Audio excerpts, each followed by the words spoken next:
Hey everybody, it's Dr. Steven here in Colorado Springs, and I can't believe we are now entering week 6 of our 7-week session intro to the Bible class. Boy, it's gone just so quickly. So I'll quickly just go over a few things with you. First of all, the second reflection paper was due last night, September 23rd, and let me just say, if you haven't turned it in yet, or if you maybe you're even haven't turned in the first one, take a deep breath. It's okay. I want you guys to still turn it in. I really want everyone to succeed, and I'm going to extend a lot of grace. So don't feel like it's too late, you're going to fail, or anything like that. I want you to go ahead and turn those papers in. Yeah, we'll have to deduct a few points, but it's okay. You're still going to do just fine. Okay, so please get them in. Also, the final paper that will be 6 to 8 pages, will be due the last day of class, which is October 7th. Okay, so you still have plenty of time on that. And I made that little short video to kind of help you with the paper. If you didn't see it, I really recommend you take a few minutes and watch it, and I'll put the link to it again on an email to you guys. So this week, we've got 2 readings. We've got the reading in the Grudem text, the Understanding the Scriptures text, chapters 15 and 16. So I want to just take a moment and talk about them. They talk about Greek and Hebrew, the original languages of both the Old and New Testament. And you're not going to be tested on the minutia of a lot of these things. You're certainly not going to be tested on any Greek or Hebrew. And I want to say something about learning about the original languages. I went to seminary. I went to Fuller Theological Seminary, and then I went to another seminary for my doctorate. And I had to take a lot of Greek and Hebrew, okay? And I have a lot of resources. This is we call it Kittle's. It's the Theological Dictionary of the New Testament, edited by a German man named Kittel. It's considered the classic, complete set to understand Greek in the New Testament. I have the Dictionary of New Testament Theology by Colin Brown, which is a really respected 3-volume. Now they turned it into 4-volume set. I've got, Analytical Greek Lexicon. I've got another lexicon here, Thayer's Greek English Lexicon. Then in Hebrew, I've got some Hebrew texts. I've got the Theological Word Book of the Old Testament, a couple volumes of that. Here's my Greek text. This is the Greek Bible I used all through seminary. A couple of Hebrew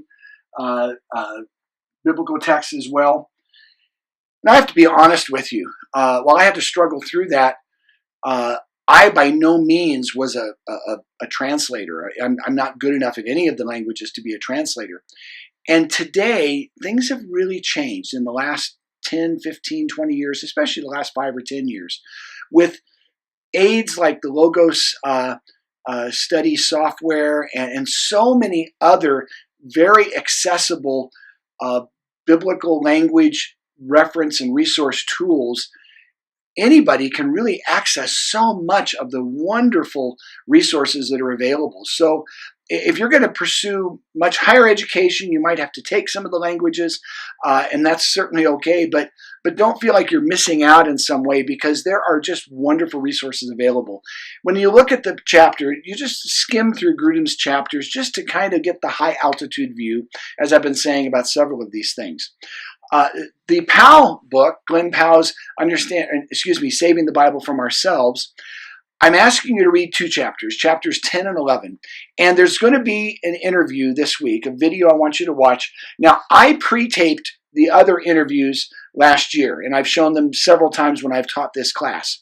However, there were some wonderful discussion questions and threads and personal questions I got from you guys, enough so that I met with Glenn specifically just this past week. He came over to my house on a very hot day, and we did a little interview for you guys, and that takes the place of the 4th interview. So if on my YouTube channel you've seen Glenn Powell interview number 4, you can watch it, but and it'll have some of the same information, but the one that I'm putting in the lesson tab on Blackboard, and I'm going to send you the link in an email, That one was made directly for this class. Glenn had read a number of your comments, and he's addressing and talking to you guys specifically. I think you'll really appreciate it, and you'll gain a lot from it.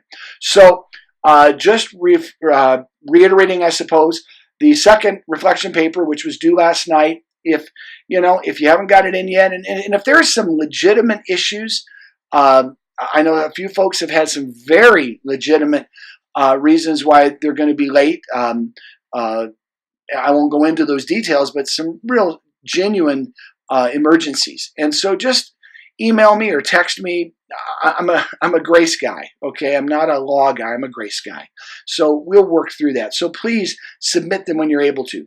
The final paper will be due on the last day of class, which is October 7th, and that's when the final exam will be opened as well. And I will send you out a little review sheet for the final exam. It's online. It's very easy. It really isn't that hard. You're not going to struggle.